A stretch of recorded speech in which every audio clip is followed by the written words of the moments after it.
안녕하십니까. YTN 라디오 출발새 아침 황보선입니다. 오늘도 슬기로운 소식들 전해드립니다. 먼저 추미애 장관 아들의 휴가 특혜 의혹 관련해서 이재정 더불어민주당 의원과 함께 짚어보고요.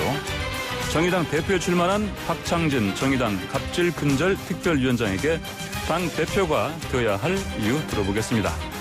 사건 와이파이 시간에는 디지털 교도소 문제를 살펴보고요. 디지털 교도소에 신상 정보가 올라 일상생활에 많은 어려움을 겪다가 허위 사실이라는 경찰 수사를 받은 조사 결과를 받은 최정호 가톨릭대 교수와도 짧게 이야기 나눠보겠습니다. 최동호 소장이 준비한 스포츠 소식까지 함께 들어주시고요.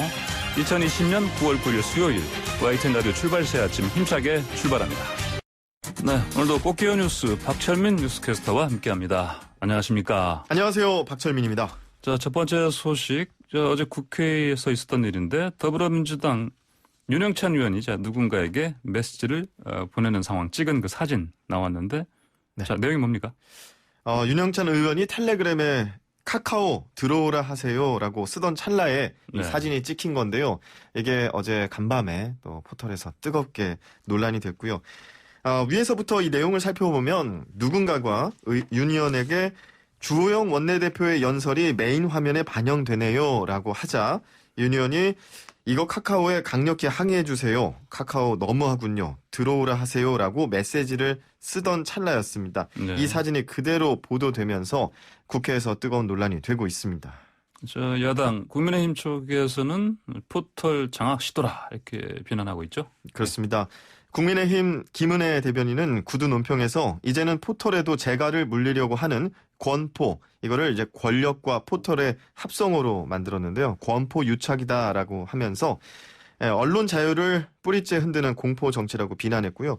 배현진 원내대변인도 충격이고 매우 유감이다. 뉴스 통제가 실화였다라면서 민주당은 당장 해명하라라고 말했습니다.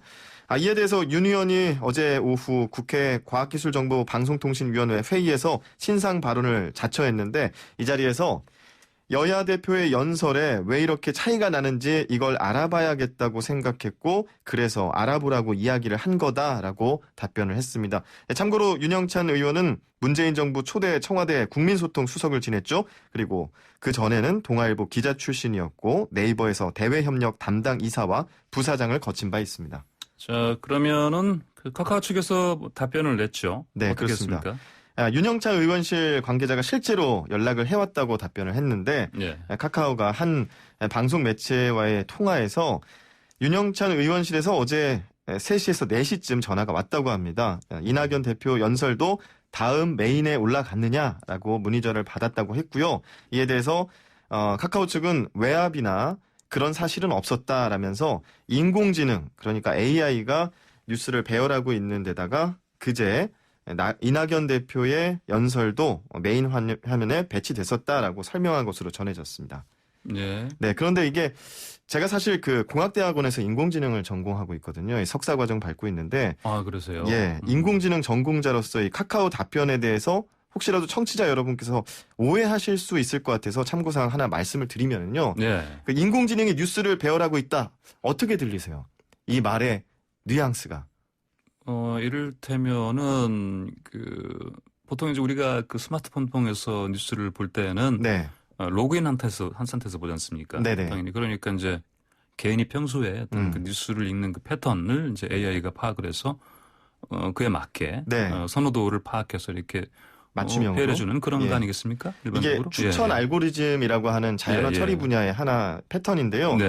이것도 좀 뭐 하나의 차이가 있을 수 있겠지만 기본적으로 AI가 배열을 한다 그러면 중립성을 가지고 있다라는 사실로 좀 오해해서 들을 수도 있습니다. 기계가 하니까 기계적인 중립 이런 게 좀 생각이 되시잖아요. 사실 그런데 인공지능이라는 게 생각해 보면 생각하고 판단하는 원리 이 알고리즘 자체는 중립적이라고 말할 수 있습니다. 배운 대로 바로 판단하니까요.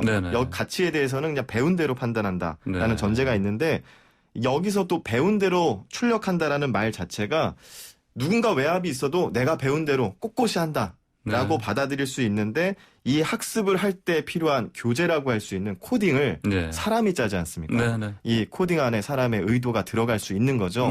그러니까 인공지능을 만든 사람의 의도에 따라서 네. 가치 중립이 어떻게 보면 편향적으로 갈 될 수 있다. 가능성도 예. 예, 배제할 수 없다. 그렇습니다. 네. 그래서 인공지능이니까 공정하고 중립하다라는 네. 그 말은 반은 맞고 반은 네, 네. 틀리다라고 참고해서 알아두시면 좋겠습니다. 그나저나 그 윤 의원이 그 들어오라고 했지 않습니까? 예. 그럼 AI가 들어와야 되나요? 어떻게 되나요?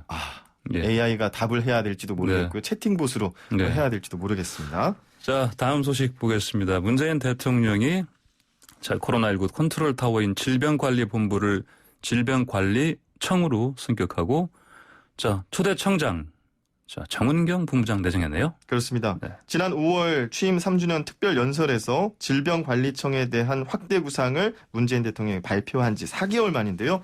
질병관리본부는 오는 12일부터 질병관리청으로 승격하고 정원도 기존 대비 42% 늘어나서 1,400여 명 규모로 커집니다.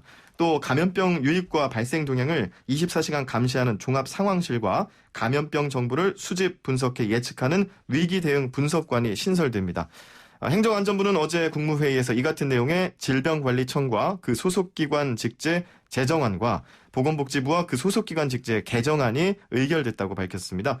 보건복지부 역시 보건 분야를 담당하는 차관을 신설해서 복지, 보건, 복수 차관제가 도입됩니다. 네, 어제 의사 국가고시, 국시라고 하죠. 네. 이게 실기시험 시작됐는데 응시자 수가 시험을 본 사람, 그러니까 6명이었다고요, 어제? 예. 그렇습니다. 어제 그 보건복지 복수 차관제를 도입한 거에 대한 배경으로 문재인 대통령이 예. 이런 의료계의 목소리를 잘 들어줄 수 있는 가교 역할을 해달라라고 했는데 예. 사실상 그 의료계 쪽에서는 계속 강경한 반응을 보이고 있는 상황인데 예. 응시자 수가 6명이었다. 이것은 향후 이제 어떤 의료 수급에 문제를 줄 수도 있다라는 생각이 들기도 합니다. 예. 그런데 이게 하루 최대 108명을 시험을 봤던 곳에서 6명만 시험을 본 거니까 예. 정말 적은 수치의 그 시험 응시 인원이 발생한 건데 당초 하루에 3차례의 시험을 치르기로 했던 그 예정 사항도 어제 한 차례만 진행을 했고요. 예. 또 국가고시 그 실기 시험에 응시한 인원이 모두 440명. 그러니까 대상자가 3,100여 명 정도니까 14% 정도만 시험을 보는 거고 앞으로 11월 20일까지 43일 동안 이런 방식으로 실기 시험이 나눠서 치러지는데 10명 내외로 매일 또 보지 않을까 전망되고 있습니다. 네, 그렇군요. 그러면 방금 말씀하신 대로 14% 446명만 이제 시험을 치르게 됐고 네. 근데 나머지가 지금 86%는 네. 어떻게 앞으로 되는 겁니까? 유급되는 거죠? 유급입니다. 예. 원칙상은 그렇고요. 예. 정부는 어제 브리핑을 통해서 이미 시험 접수 기간을 연장한 바 있고 추가 신청, 재접수는 없다고 밝혔습니다. 정부는 배출되는 인원이 적으면 필수 분야 중심으로 인력을 배치하고 정규 의사를 고용하는 방식으로 해결하면 차질이 없을 거라는 입장입니다. 네. 그런데 대한의사협회 의대생들이 국가고시에 응시할 수 있도록 즉 구제책 내놔라 또 이렇게 성명을 냈죠. 네. 그렇게 안 해주면 또 합의 파기하겠다 이렇게 또 나오고 있는 것 같은데. 맞습니다. 예. 여기에 더해서 또 서울대 의과대학 본과 4학년 학생의 81%가 현재 하고 있는 동맹휴학과 예. 의사 국가고시를 계속 거부하는 데는 반대한다라는 의견의 설문조사를 했고 제출했는데요. 예. 어제 그 서울대 병원 교수 비상대책위원회가 내놓은 자료고요. 서울대 의대 재학생 880여 명을 대상으로 내부 설문조사를 벌였는데 학생들이 현재 학생들의 국가고시 거부를 번복하는 쪽으로 다시 생각하고 있다라고 뜻을 해석해 볼 수 있을 것 같고요. 그리고 서울대병원 교수 비대위원장이 현 시점에서 의대생들의 국시 응시 여부와 동맹 휴학에 대한 퇴로를 열어주어야 사태의 핵심 고리가 풀린다라고 할 수 있다면서 학생들의 의사표명에 발맞춰서 정부 또한 국시 재접수 진행에 아량을 베풀어주길 바란다라고 덧붙였습니다. 우리가 보통 웬만한 공식 시험 같은 경우는 5분만 늦어도 못 들어가지 않습니까? 그렇습니다. 그럴 정도로 엄격하게 치러지는데 근데 당연히 국민 일반 여론은 이렇게 어차피 원래 거부했던 시험 안 보겠다 한 사람들 다시 기회를 준다는 거에 대해서 그것도 이미 한 차례 연기했지 않습니까? 네. 이게 긍정적인 여론 나올 것 같지 않은데 어떻습니까? 네. 기사들을 다 살펴봤는데 긍정적인 여론보다는 이 어떤 의사 국가 고시 거부에 대해서 예. 또 비난하고 또 다시 번복하려고 하는 행태에 대해서 또 비난하는 뭐 그런 댓글들이 많았습니다. 예. 몇 가지 소개해드리면은요. 다 큰 성인이 전교 1등만 있는 똑똑한 집단인데 책임지는 건 안 배웠나 봐요. 라고 하는 말부터 수능도 접수 못하면 내년에 보는데 무슨 소리입니까? 라는 말도 있었고요. 국가고시가 보기 싫으면 안 보고 싶으면 보는 시험이었나? 라고 의견을 내신 분도 계셨고요. 청와대 국민청원 게시판에서도 의사 국가고시 응시를 취소한 의대생들을 구제하지 말아달라라는 청원이 조금 전 기준으로 47만 명을 넘어섰습니다. 국민민폐 목사, 아무개 목사의 재수감 촉구 청원에 의해서 전체 청원 2위입니다. 진행 중인 청원의 2위입니다. 자, 우리가 명절 되면 선물들 주고 받는데 사실은 최근 몇 년 동안에 김영란법 시행되면서 선물도 사실은 뭐 얼마 이상 사주지 마라. 네. 보내면 안 된다. 이런 식으로 돼 있었는데 이거 이번에 좀 바뀌는 거죠? 그렇습니다. 그렇습니까? 예, 어려움을 겪고 있는 농민, 어민들을 돕기 위해서인데요. 이번 추석에 정부가 코로나19 방역을 위해 고향 방문 자제를 권고한 배경도 있고요. 예. 때문에 청탁금지법, 이른바 김영란법에 정해진 직무 관련 공직자 등에게 허용되는 농축수산물 선물 상한액을 올리기로 했습니다. 상한액은요, 기존 10만 원에서 10만 원을 더 올려서 20만 원까지 가능하도록 했습니다. 그런데 추석 연휴 기간에 한해서고요. 네. 해당되는 농축수산물 선물 범위는 한우, 생선, 과일 등의 농수산물이 절반 정도 포함된 가공 제품입니다. 정부가 임시 국무회의 내일 열 예정으로 알고 있는데, 자, 4차 추경안 그 구체적인 내용 결정하죠. 어떻습니까? 그렇습니다.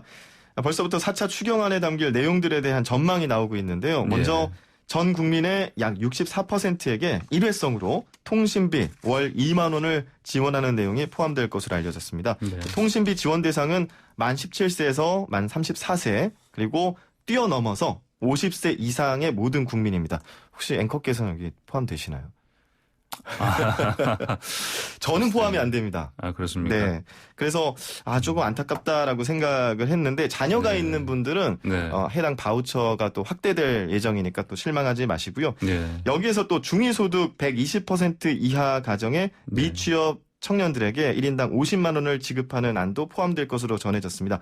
중위소득 120% 이하면 4인 가구 기준으로 월 소득이 570만 원 이하니까 이에 해당되는 또 가구들은 청년들은 50만 원 정도 추가로 더 받을 수 있게 되고요. 청년 기준은 만 18세에서 34세 사이입니다. 기존에 청년구직 활동 지원금을 받는 청년들도 혜택을 받을 수 있을 것으로 알려졌고 내일 이 4차 추경안이 나올 테니까 실제로 까봐야 알 것 같습니다. 네. 자, 오늘의 꽃게 뉴스 브리핑 잘 들었습니다. 감사합니다. 고맙습니다. 네, 지금까지 박철민 뉴스캐스터였습니다. 네, 추미애 법무장관의 아들 서모 씨, 휴가 관련해서 특혜 의혹이 정치권 뜨거운 화두로 지금 떠오르고 있는데, 자, 장관 사퇴 예고까지 나오고 있습니다. 오늘은 이재정 더불어민주당 의원과 연결해서 이 관련 얘기 좀 나눠보겠습니다. 의원님 안녕하십니까? 네, 안녕하십니까. 이재정입니다. 네. 자, 계속해서 이게 가라앉을 기미가 안 보입니다. 추미애 장관 아들, 한마디로 세 차례 휴가, 관련 가지고 특히 두 번째, 세 번째 관련해서 이제 특히 야당 쪽에서, 관련 여러 가지 의혹들이 있다 얘기를 하고 있는데, 특히, 병가, 휴가 관련해서, 미 육군 규정이 우선 적용된다. 아들 측에서는요. 근데 야권에서는 육군 규정이 적용된다. 이런 주장을 하고 있습니다. 어떤 게 맞다고 봐야 됩니까? 예, 지금 모든 공방이 그렇지만 이제 증거에 의해서 우리가 확인할 수 있는 내용들은 의혹이라는 표제를 붙여서 언론이 공방을 키우는 건 저는 온당치 않다고 생각합니다. 언론이 특히 이 내용 같은 경우도요. 공방 키우고 이 내용 같은 경우도 마찬가지입니다. 주한 미군 육군 규정 600-2 규정에 분명히 나와 있습니다. 본 규정은 대한민국 육군부대에 예속된 한국 육군요원에 관해서인데 어떤 지침보다 한국 육군요원에 관한 어떤 방침이나 예규에 우선한다라고 돼 있습니다. 그리고 사실은 그러면 군이 잘못 밝힐 것인가? 그것도 또 아닙니다. 일부 언론들은 군은 같은 경우는 한국군 규정대로 한다라고 해서 흡사 이제 서시 측 주장과 배치되는 것처럼 했는데요. 600-2호 규정 안에 보면요. 예. 지휘체가 이원화된다는 규정이 또 있고요. 예. 그 내용만 또 인용해서 이거에 근거로 두는 기사들이 좀 보이는 것 같고요. 예. 또 내용 안에 보면은 한국 육군 규정 120에 따라 라고 하면서 별도의 내용들을 설치해 놓습니다. 예. 일부 내용들은 한국 육군 규정을 차용하고 있는 것도 사실이면서 예. 당해 규정 600-2호 규정에 의해서 별도로 규정되고 있다는 것도 사실입니다. 예. 그렇지만 내용이 한국 육군 규정의 별도의 체계와 다른 부분이 바로 그 자료 보관 기간과 관련된 건데요. 예. 3년이 넘어서 뭐 공식 기록이 없다 이렇게 얘기하지만 연대 통합 행정 시스템이 있는 것은 변론으로 하고 그 기록이 없는 것 역시도 어떻게 보면은 그 주한 미국군 규정에 따르면은 1년의 보관 기간으로 하고 있는 부분이 또 미국군 규정과 예. 우리 한국 육군 규정의 차이점입니다. 이런 종합적인 체계 하에서 전체 규정을 살피면 군의 해명도 그리고 서시 측의 해명도 둘 다 병립할 수 있는 내용임에도 불구하고 예. 흡사 공식적인 발표에 의해서 서시 측의 주장이 부정된 것처럼 보도하고 있는 게 조금 안타깝습니다. 예. 자, 다른 또 어떤 의혹 나오고 있습니다. 언론들에서 그 추 장관의 가족이 이제 카투사 부대 이제 자대 배치라고 하는데 또 뭐 보직 배치도 있고요. 관련해서 뭐 입김 넣었다. 뭐 이런 의혹 관련 이제 보도도 나오고 있습니다. 네네. 자, 서시 변호인 측에서는 이제 뭐 모두가 보는 앞에서 뭐 자대 배치라든지 이런 것 관련해서 난수 추천받았다 이렇게 해명을 했습니다. 네네. 이거는 어떻게 바라봐야 되겠습니까? 이게 본인의 기억이 아니라 이제 카투사의 통상의 자대 배치 방식이라고 하는데요. 예. 그 전반기 훈련을 받고 그다음 후반기 훈련 받은 이후에 퇴소식 때 비로소 가족 면회를 합니다. 예. 그래서 배치와 보직은 가족들, 그러니까 서시 측 가족만이 아니라 관련해서 훈련을 받은 카투사 가족들 모두가 보는 앞에서 컴퓨터 난수 추천 방식으로 진행이 되는 거고요. 특히 카투사 후반기 교육 수료식 때는 예. 여러 가족들이 참석한 가운데 전체 훈련병과 그 가족 모두가 보는 앞에서 이제 별도의 오리엔테이션과 같은 나름의 방식의 설명 같은 게 있는 거죠. 어떤 언론 보도에 의하면은 특히 서시 측 가족만 모아놓고 청탁말라는 수십 분간 차이로는 교육을 했다라는 얘기를 하는데 짐작컨대 아마 이런 종합적인 어떤 교육 과정을 보고 예. 그런 방식으로 표현한 게 아닌가 싶고요. 그게 그렇게 오도될 수 있도록 표현했다면 그건 사실과 다르다고 봐야죠. 예. 네. 그 야권에서는요, 이제 특임 검사 필요하다. 이게 이제 8개월간 끌어온 검찰 수사 더 이상 믿을 수가 없으니 이런 특임 검사 방식 통해서 수사해야 한다. 이런 얘기를 또 하고 있습니다. 어떻게 보십니까? 네. 지금 나왔던 모든 주장 자체가 예. 지금 켜켜이 쌓여서 막 의혹이 증폭된 것처럼 하지만 이미 논란이 해소된 지점들, 서시층 주장 그리고 또 드러낸 근거에 의해서 논란이 해소된 지점들이 상당합니다. 예. 그런 상황에서 언론에 공개되지 않은 자료에 의해서 추가로 확인될 부분들은 수사기관의 영역이고 수사기관이 조속한 공적 판단을 통해서 해소를 하면 되는 것이고요. 이러한 공방들은 사실 새삼스러운 것도 아니었습니다. 저도 추 장관 인사청문회 법사위원으로서 관여를 했었는데요. 당시에도 문제제기 됐던 내용들이고 어찌되건 간에 정치 공방으로 흐르기보다는 사실관계에 대한 정확한 판단을 통해서 이것이 정치 쟁점으로 흐르지 않고 또 장관이 진행하고 있는 현안이라든지 국민이 기대하고 있는 검찰개혁 등의 과정에 속도를 더디게 한다든지 그런 과정들을 결국은 이제 지지를 무색해 하는 방식으로 장관의 권능이 지금 저하된다든지 그런 부분들은 좀 경계해야 될 지점이라고 봅니다. 정치 공방보다는 냉정하고 차분한 판단을 통해서 관련된 내용을 살필 필요가 있고요. 그리고 이성의 근거에서 증거로 이미 드러난 부분들은 인정을 하고 그런 것들이 마땅하지 않나 싶습니다. 자, 그 야당 쪽에서 방금 말씀드린 특임검사 요구하는 그 근거로서 이를테면 검찰 수사기관 기간 자체가 8개월 끌고 있다. 그리고 어떤 그 추미애 당시 그 대표 시절에 그 보좌관이 전화를 한 부분 관련한 그 녹취 이 부분이 빠졌다. 뭐 이런 여러 가지 근거를 들고는 있습니다. 그래서 어떻게 생각하십니까? 방금 말씀드린 그 두 가지 예. 근거에 따른 주장은요? 예, 지금 뭐 개월수에 대해서 얘기하는데 누구보다 이 사건이 빨리 증거를 확보한 공적 판단 기관에 의해서 종결되길 바라는 것이 소식입니다. 네. 그리고 장관의 입장일 것입니다. 그 부분에 있어서는 이해관계가 다르지 않습니다. 조속한 결정 이루어지는 게 마땅하다는 게 보고요. 그렇지 않다 보니까 유사한 사건에서도 그렇지만 이제 검찰발로 뉴스가 나온다든지 또는 증거도 없는 채 이제 짐작만으로 계속 누군가의 주장만으로 이제 N차 정보에 의해서 의혹이 확대된다든지 하는 상황들이 생기는 거거든요. 관련된 내용 역시 빨리 조속히 1차적 판단을 검찰에 의해서 받을 필요가 있는 거고요. 그 내용을 기다려서 그러니까 야당이 이런 문제가 생길 때마다 특임 검사 주장을 한다든지 또 어떤 그 특검 주장을 한다든지 또는 국정조사 주장을 한다든지 이제 비상적 수단을 섣불리 꺼내게 되는데요. 그건 각 절차가 이미 요건으로 하는 것들이 이제 우리가 납득 가능할 만한 수준이어야 되는 겁니다. 이제 절차에 그런 단계들은 좀 밟아가면서 야당도 관련된 내용들을 살피시면 어떨까 싶습니다. 네네. 특히 특히 특임 검사라는 것도 원래 예를 들면 벤치 검사라든지 스폰서 검사라든지 이런 검사의 구체적인 비리 사실 드러났을 때 이제 시작됐던 도입됐던 그런 제도 아니겠습니까? 뿐만 아니라 야당 측 입장도 좀 갑갑한 게요.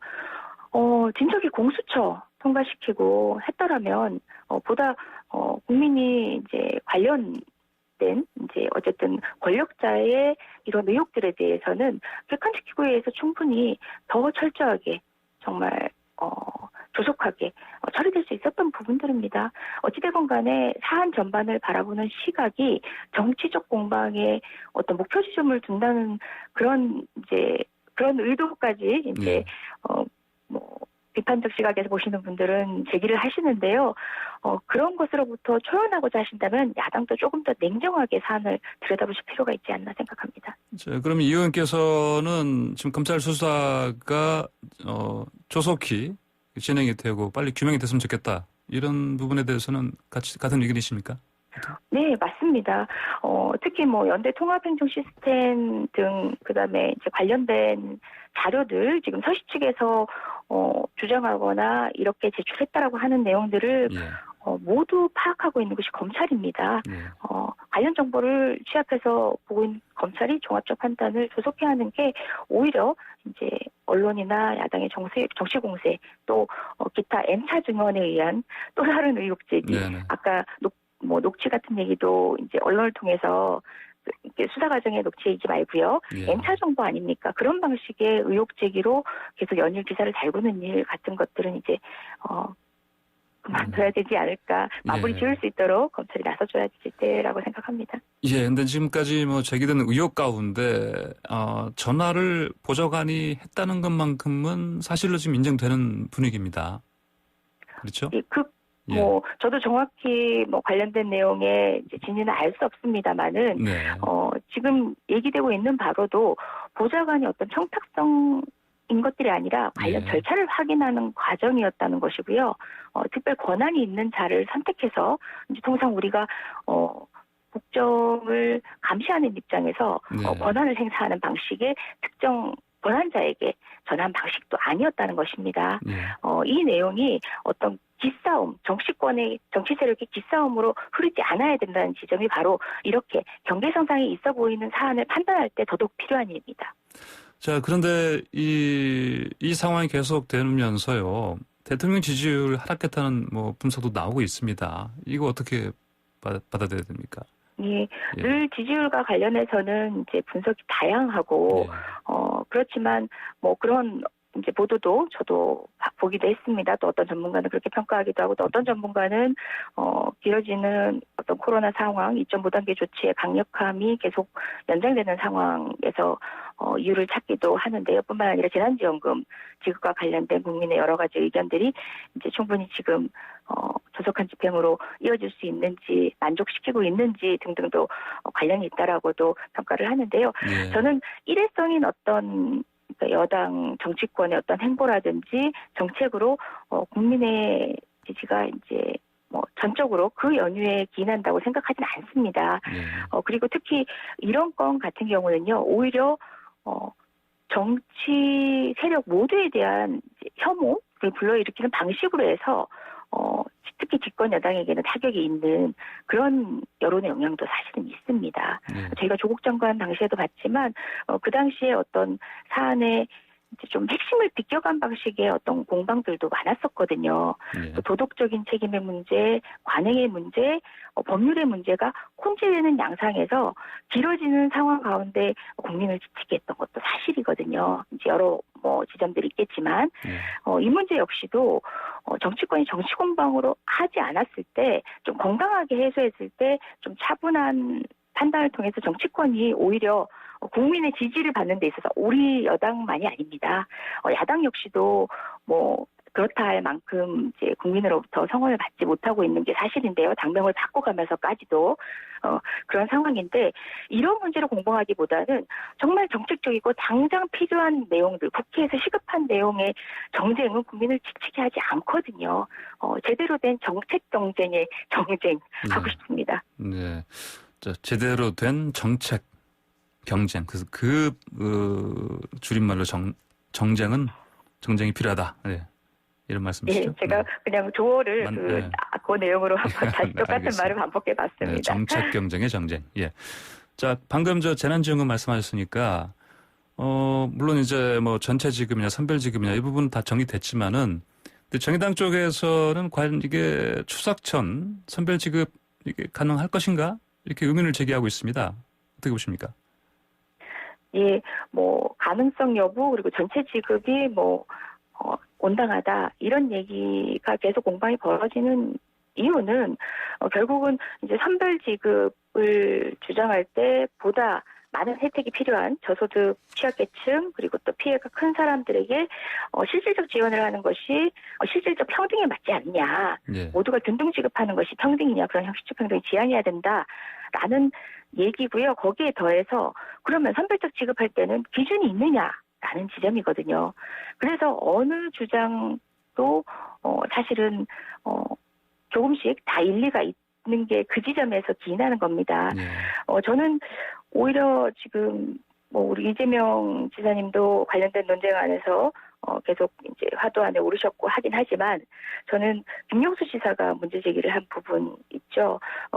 소득을 파악하는 통합관리 시스템 구축으로 이거는 좀 미래 발전적으로 점검해보는 계기로 삼아야 된다는 얘기. 네. 사실 지금 과거 참여정부 당시에 소득 파악 인프라 구축을 위해서 국세청 산하에 예. 4대 보험 통합법 개정을 통해 가지고 징수공단 설립하는 거, 사회보험 통합 등 추진된 바 있거든요. 예. 무산이 됐습니다. 못했죠. 네네. 예.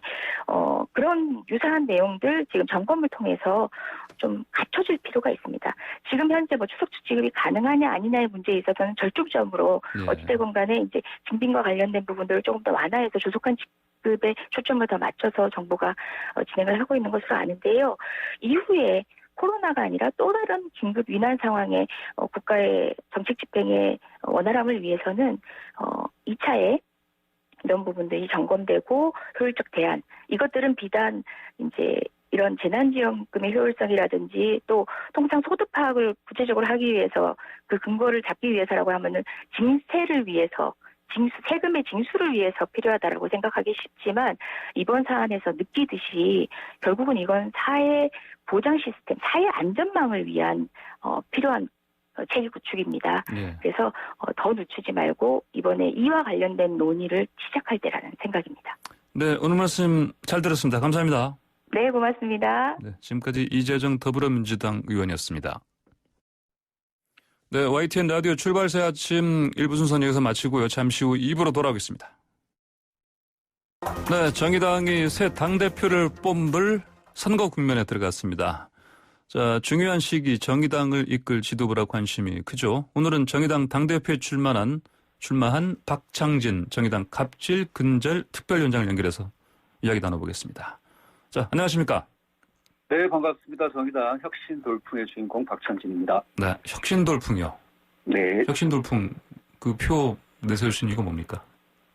혁신돌풍. 지금 네. 많은 분들이 포스트 심상정을 찾고 있습니다. 네. 저희는 포스트 심상정이 아닌 라스트 심상정이 있어야 한다고 생각합니다. 네. 그러면서 혁신과 돌풍이 필요합니다. 혁신과 돌풍이 필요하다. 자, 그러면 정의당 당대표에 자 출마하신 이유, 왜 박창진 위원장이 돼야 되나? 이거 좀 말씀해 주십시오.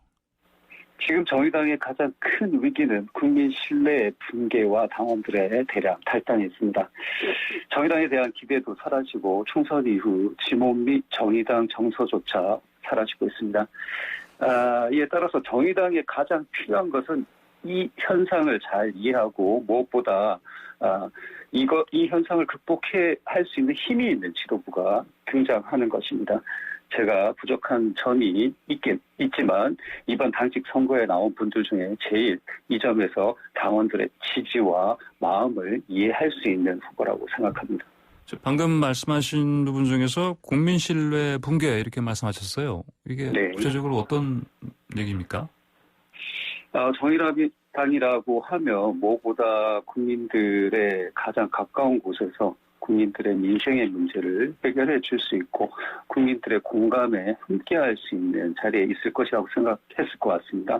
그 부분에서 일련의 사태들에서 저희가 부족한 점이 많았다라고 생각하고 있습니다. 네, 자 지금 사파전이 됐습니다. 그 배진교 전 원내대표, 김종민 정의당 부대표, 김종철 선임 대변인까지 이제 함께 치르는 사파전이 되는데 어떻습니까?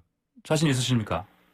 네, 지금 불어오고 있는 돌풍의 바람이 거세다고 생각하고 있고요. 배진교 후보는 물론이고 나머지 두 후보도 현 지도부의 일원이기 때문에 네. 현재 프리미엄이 존재한다고 생각합니다. 네. 하지만 이런 오래된 정치 이력이라든지 이런 것을 장점으로만 볼 것이 아니라 제 생각의 일부분은 이분들이 현 지도부 안에서 현재 위기 상황을 불러일으키는 책임도 있다라고 생각합니다. 이 점에서 새로운 인물 박찬진이 더 강력한 존재가 되지 않을까 생각합니다.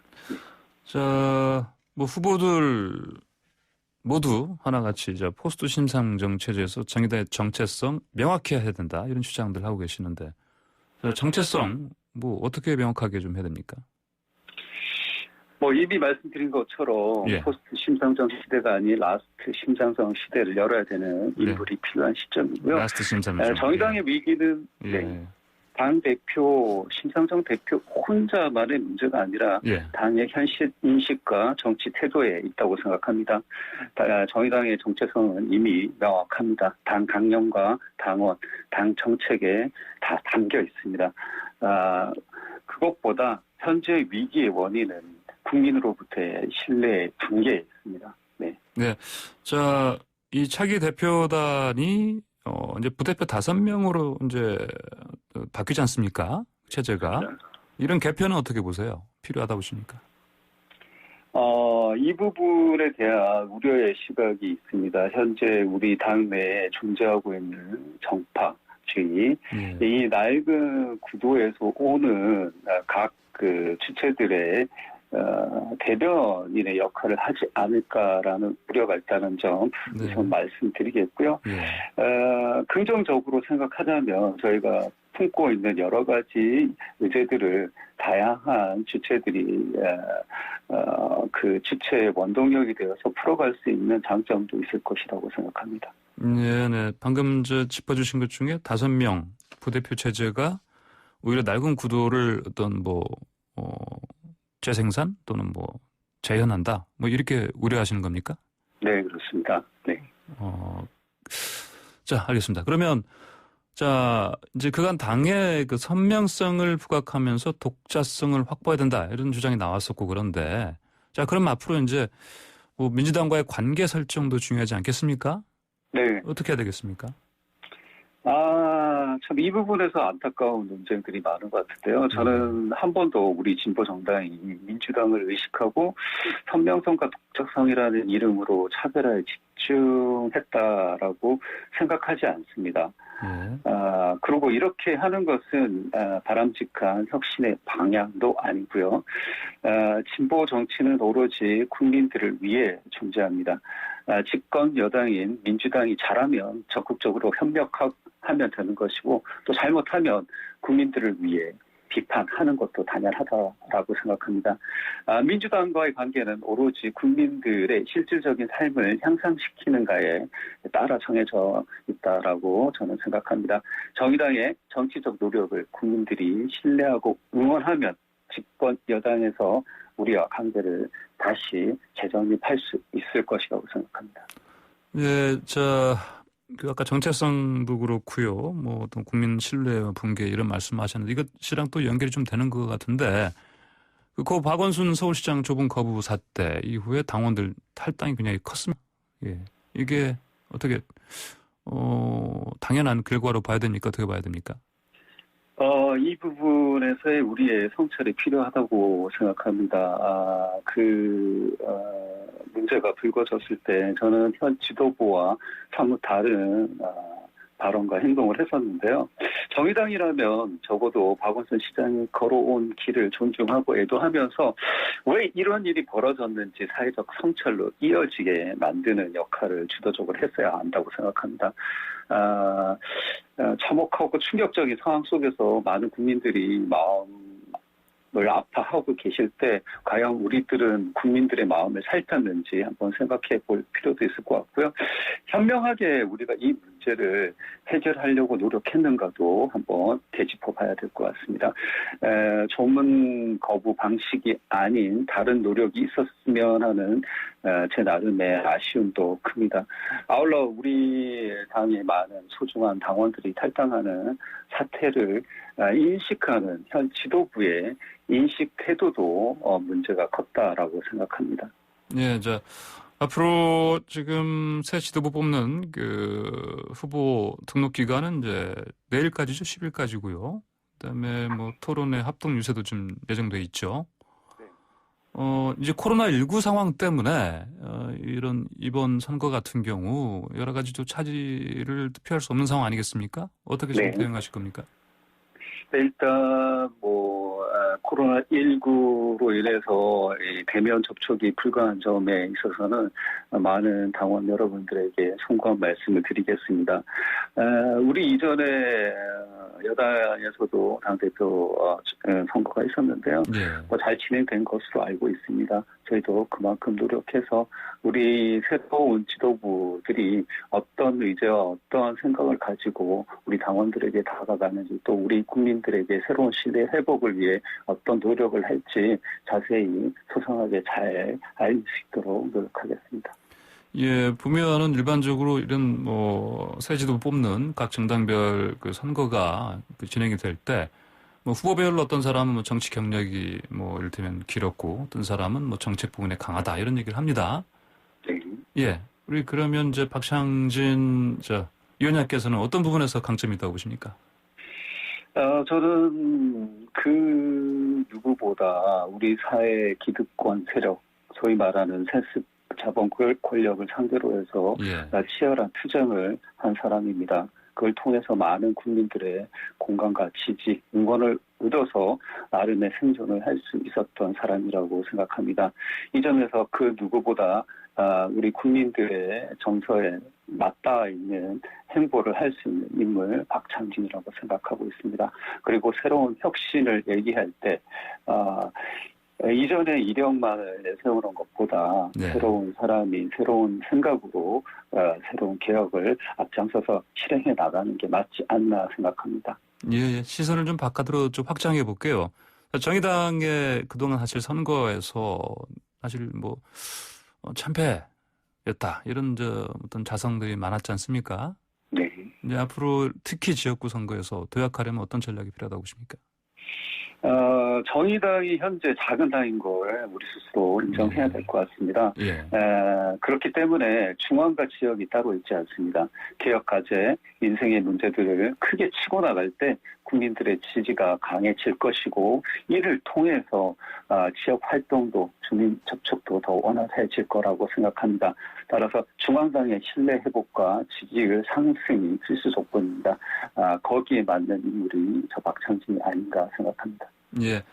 자, 내년 4월 재보궐선거 서울시장, 부산시장 예정돼 있는데 이제 다른 당이요. 그러니까 더불어민주당 쪽에선 당원 당규상 그동안 논란이 컸죠. 후보를 내서는 안 된다. 안팎의 목소리가 있었는데 어떻게 보십니까? 그쪽에서 후보 내는 게 맞다고 보십니까?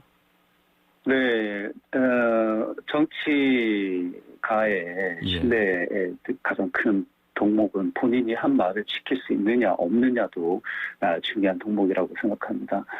작은 이익을 위해서 말 바꾸기를 수시로 한다면 국민의 신뢰가 없을 것이라고 생각합니다. 예.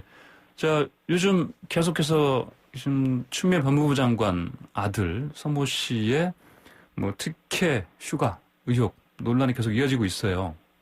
자, 이 의혹 관련해서 이거 지금 어떻게 좀 풀어나가야 한다 이렇게 보십니까? 이를테면 검찰 수사 지금 8개월째 계속되고 있는데 결과는 안 나오고 있고요. 예, 어떤 의견 가지고 계십니까?